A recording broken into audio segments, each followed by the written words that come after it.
show you guys what I got going on out here.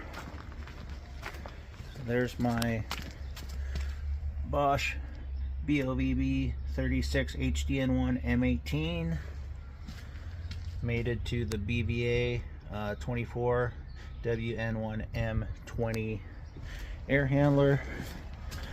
Got my 10 kW heat strips here. Got my pad there. Got a bunch of sheet metal already built up. And let me show you the controls.